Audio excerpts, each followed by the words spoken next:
धरती पर इंसान आए दिन कई गड्ढों का निर्माण करते हैं, लेकिन एक ऐसे गड्ढे के बारे में क्या विचार है जो आपको पृथ्वी के केंद्र तक पहुंचा दे। बचपन में आपने अक्सर सुना होगा कि अगर भारत से जमीन की खुदाई करते चले जाएं, तो संभव है कि कुछ समय बाद हम अमेरिका में होंगे। बचपन का ये विचार आज शायद आपको बेतुका लगे, लेकिन आपके द्वारा खोदे गए गड्ढे में कूदने पर अगर आप बिना किसी वीजा और पासपोर्ट के अमेरिका पहुंच जाएं, तो शायद आप यातायात के लिए हमेशा इसी पैसेज का इस्तेमाल करेंगे। खैर, ऐसा कुछ नहीं होने वाला, लेकिन सवाल आता है कि आखिर पृथ्वी के केंद्र में जाना इतना मुश्किल क्यों है। हेलो फ्रेंड्स, मैं हूँ श्वेता सिंह, ये है थिंक इफ, और आज हम जानेंगे कि क्या होगा अगर हम पृथ्वी के केंद्र में कूद जाएं। अगर आप सोच रहे हैं कि पृथ्वी के केंद्र में कूदने पर आप पृथ्वी के दूसरे साइड पहुँच जाएंगे, तो अपनी सोच को जरा विराम लगाएं, क्योंकि एक गड्ढे को खोदने की होड़ में आप इसमें आने वाली समस्याओं को नजरअंदाज कर रहे हैं। बता दें कि पृथ्वी के केंद्र तक गड्ढा खोदना एक टेढ़ी खीर है। ये गड्ढा आपको दिवालिया घोषित कर सकता है।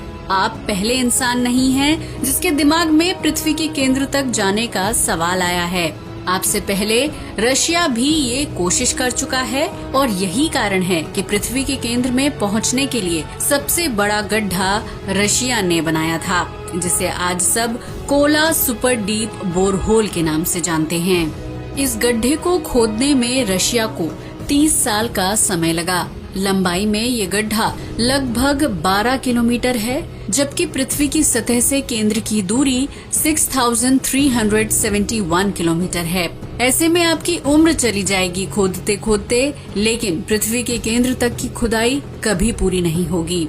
चलिए तथ्यों को साइड रखकर मान भी लें कि आप इस गड्ढे को खोदने में सफल रहेंगे, तो भी आप ग्रह की सतह के नीचे लगभग 48 किलोमीटर पर मैग्मा से टकराएंगे। ऐसे में पृथ्वी के केंद्र में कूदने के लिए कुछ तैयारियां जरूरी हैं। इसके लिए हमें सबसे पहले सुरक्षात्मक हीट सूट की जरूरत होगी, जो पृथ्वी के मॉल्टन कोर से हमें जलने से बचा सके।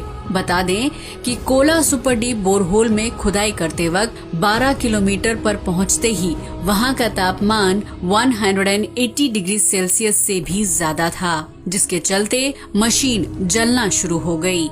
ऐसे में हमें इन समस्याओं से बचने के लिए एक ऐसे सूट की जरूरत होगी जो कि 7000 से भी ज्यादा डिग्री सेल्सियस के तापमान को झेल सके, क्योंकि पृथ्वी के मोल्टन कोर का तापमान 6650 है। ये तापमान सूरज की सतह से भी 2000 डिग्री ज्यादा है।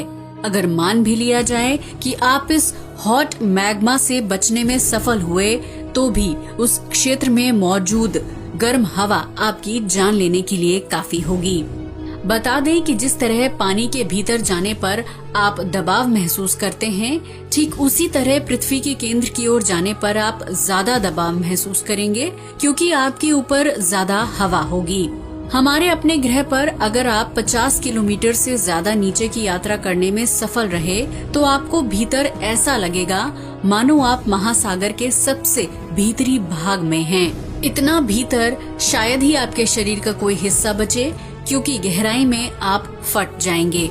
अगर इस परीक्षा को पास कर अपने प्रोटेक्टिव सूट के साथ मैग्मा के पास पहुंचने में सफल रहे, तो आपको कोरियोलिस इफेक्ट को ध्यान में रखना होगा। बता दें कि कोरियोलिस इफेक्ट एक भौतिकी नियम है। धरातल पर मुख्य रूप से चलने वाली सभी हवाएं पृथ्वी की गति के कारण उत्तरी गोलार्ध में दाहिनी ओर और दक्षिणी गोलार्ध में बाईं ओर मुड़ जाती हैं। ये नियम बड़े क्षेत्रों पर चलने वाली स्थायी पवनों, छोटे चक्रवातों और प्रति चक्रवातों पर लागू होता है।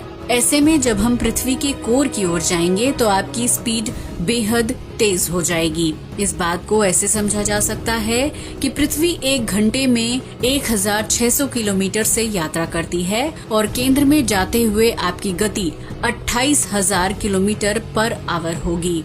इतनी स्पीड से यात्रा करना आपके स्वास्थ्य के लिए अच्छा नहीं होगा। लेकिन इन सभी मुद्दों को एक तरफ रखकर अगर आप पृथ्वी में कूदे, तो आपका मोमेंटम बेशक ही दूसरी ओर ले जाएगा, और इसमें 42 मिनट का समय लगेगा। लेकिन जैसे ही आप दूसरी ओर पहुंचेंगे, पृथ्वी की एक्सट्रीम ग्रेविटी आपको अपनी ओर खींचेगी, जिसके चलते आप वापस वहीं पहुंच जाएंगे जहां से आपने यात्रा शुरू की थी।